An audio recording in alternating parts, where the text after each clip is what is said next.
that the worst case scenario is a war that is currently happening between Israel as well as the Islamic Republic of Iran. And we know that at the moment, within just few days, you can it's about 5 days, there is a lot that has happened between these two respective warring parties. For example, Iran has actually lost quite a lot. Almost all the top military generals of Iran have been eliminated. And the leader of the Islamic Republic of Iran was not eliminated because of Donald Trump. It is Donald Trump who actually aided him, according to the information that is already on the public domain. Otherwise, he could be gone also. So Israel has wiped out all the top military generals of the Islamic Republic of Iran. That is the development. On the other hand, Israel has also suffered some defeat, some setbacks, not defeat, I think within the last 3 or so days, whereby its defensive systems, I think because of overload or because of too much pressure, because just imagine Iran launching missiles as well as also drones at the same time to the very same system, definitely it can make mistakes. And we have seen, I think as of yesterday up to today, Israel being hit hard by the rockets from Iran. Up to a point whereby Donald Trump, remember Donald Trump in the morning yesterday, he attended the G7 summit. And later on at night, I think when I woke up, because it is quite interesting what is going on in the Middle East. This is a conflict that can quickly degenerate into a world war, and I'll be explaining on this live broadcast why it is very, very important for people and even for this channel not to actually ignore what is currently taking place and shape in the Middle East. Yesterday, at night, I woke up, I think it was today around 1 a.m. Trump, there was a circulation of the message of Trump from his app, Truth Social, that he had decided to cut short G7 meeting to specifically attend into the pressing issue of the Middle East. He did not only do so, he quickly ordered all the civilians in Tehran, that is the capital city of the Islamic Republic of Iran, to evacuate, to leave the place.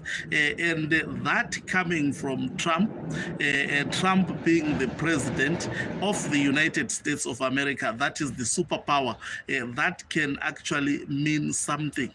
Unfortunately, we are not able at the moment to get a clear picture of how actually rockets that were launched by the Islamic Republic of Iran yesterday impacted the state of Israel, because there was censorship that was done by the state of Israel, advancing the notion that that was for security reasons, because the pictures that were being taken by the media were arming the enemy with information. As such, they decided to limit the information that was actually taken by the journalist, because in a war, that is what happens. Unfortunately, not all rules are followed to the core.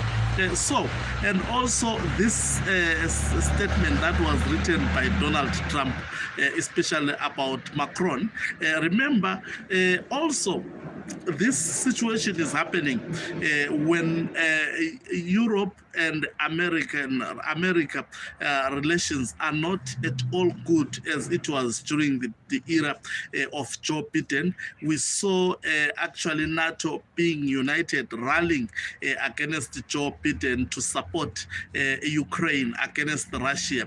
But this time around, with Trump presence, looking at what he said about Macron, saying he is just taking chance he is actually seeking to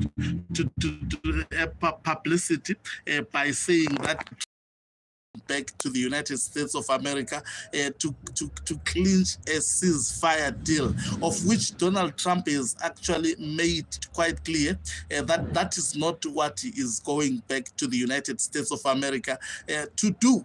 He says he's definitely not doing that, and also being so rude to Macron, the president, the French president.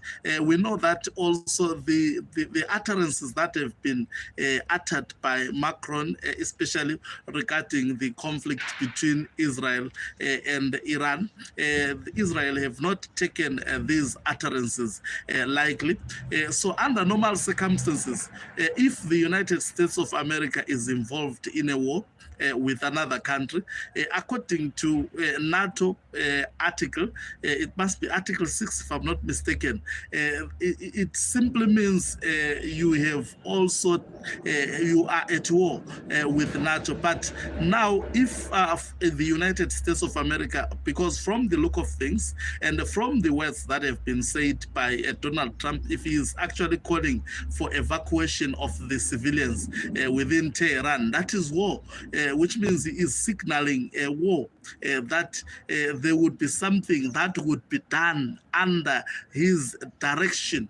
That is that it simply means exactly that. And repeating, when actually going after Macron, that is seeking a publicity stance, not mincing his words, that he is not going back to, or he hasn't cut his G7 meeting just to go and seal a ceasefire deal between the Islamic Republic of Iran as well as also Israel. But I mean, signaling that there are greater things to come. So from today, I mean, going into tonight and the following day, it would be really, really scarier. I mean, outlook globally. It will be interesting exactly to see what would be the posture of Russia, especially if the United States of America decide to join this war against, I mean, to assist the state of Israel into defeating the state of Iran. If America enters, then it becomes worse, I mean, for Iran. It means the end of the regime, the Islamic regime. It means the end. I mean, already, remember, they have been hit hard.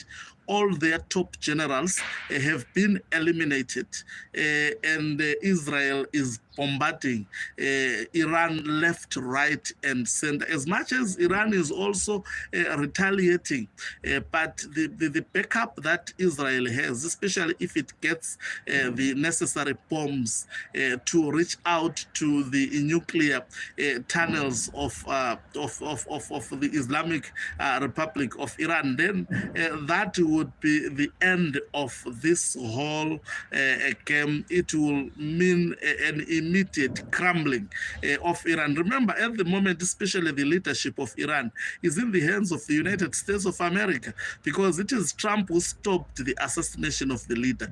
All I can actually attest that Iran is currently at war with Israel because what triggered this is the plans that were implemented by these generals, whom have been eliminated.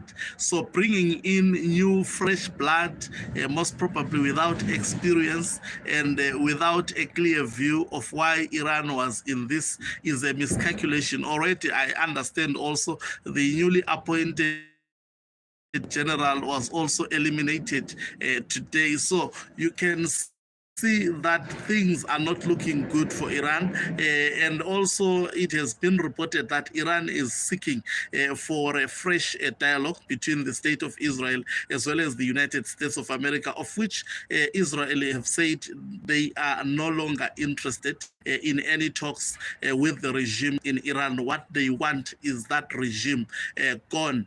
So it's quite really a scary development happening in the Middle East. Now, if US to back up of which from the look of things there is high probability that is actually being considered and implemented maybe as we are speaking. Then will Russia ignore its ally, leave alone its ally suffering, and also will China leave alone its ally as well as North Korea? It's quite a really scary picture, but we know that US as well as the state of Israel, these are twins. You cannot separate the two. So we are watching with keen interest as the development in the Middle East takes shape. Thank you very much for watching us. If you're watching us for the very first time, please do remember to press the red or black subscribe button so that next time when we beam live, guess what, you become the very first one to watch us. You can financially support this channel by pressing the join button and be part of our members who are the heartbeat of this channel. You can equally do so by pressing the thanks button and send us stars. Okancube Umhlabane reporting global news. We have a